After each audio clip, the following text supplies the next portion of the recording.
Dal prossimo 3 dicembre la Biosindex Sora tornerà a giocare nel Palaglobo Luca Polsinelli. Questa è la comunicazione importante che la Argos Volley ha voluto ufficializzare sabato 18 novembre in una conferenza stampa straordinaria.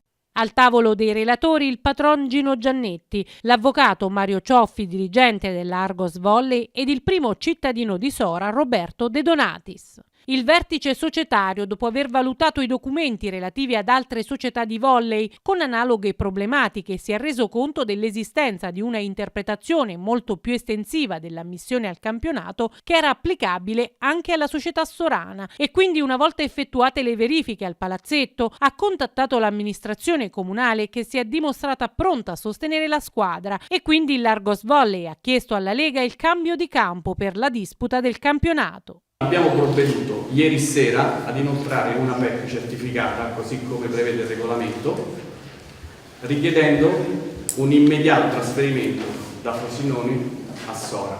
Per cui, per quanto ci riguarda, a partire dalla prossima di campionato aspetteremo l'amico Cottarelli di Piacenza a Sora. Ad illustrare nel dettaglio i motivi che hanno portato alla richiesta l'avvocato Mario Cioffi, che ha seguito la vicenda insieme al patron Giannetti, ed il sindaco di Sora Roberto De Donatis, che ha confermato l'impegno dell'amministrazione cittadina a sostenere la squadra ed a lavorare insieme con la società alla realizzazione di un nuovo progetto.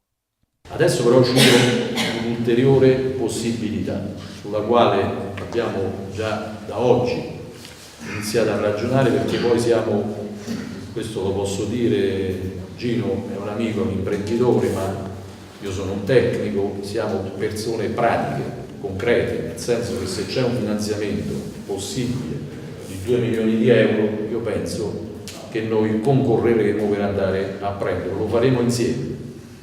Questa è una città che per troppo tempo riesce a spezzarsi, a dividersi nei momenti topici. Questo è un momento topico e noi non possiamo lasciarcelo sfuggire. Quindi metteremo in campo qualsiasi sforzo tecnico per rimodulare tutto lo spazio disponibile all'interno di questo palazzetto per raggiungere il numero massimo di posti a sedere, e contestualmente ho apprezzato l'idea che mi ha sottoposto sia Mario che Gino quando ci siamo visti, di creare un mini impianto, perché 2 milioni di euro cominciano a essere una somma importante sulla quale si può programmare il futuro. L'amministrazione, voi sapete, il comunale non ha fondi propri per poter investire, su questo c'è stato anche qualche difetto di comunicazione. Oggi però siamo qui, ci mettiamo la faccia insieme per fare cose importanti per la città di Sora.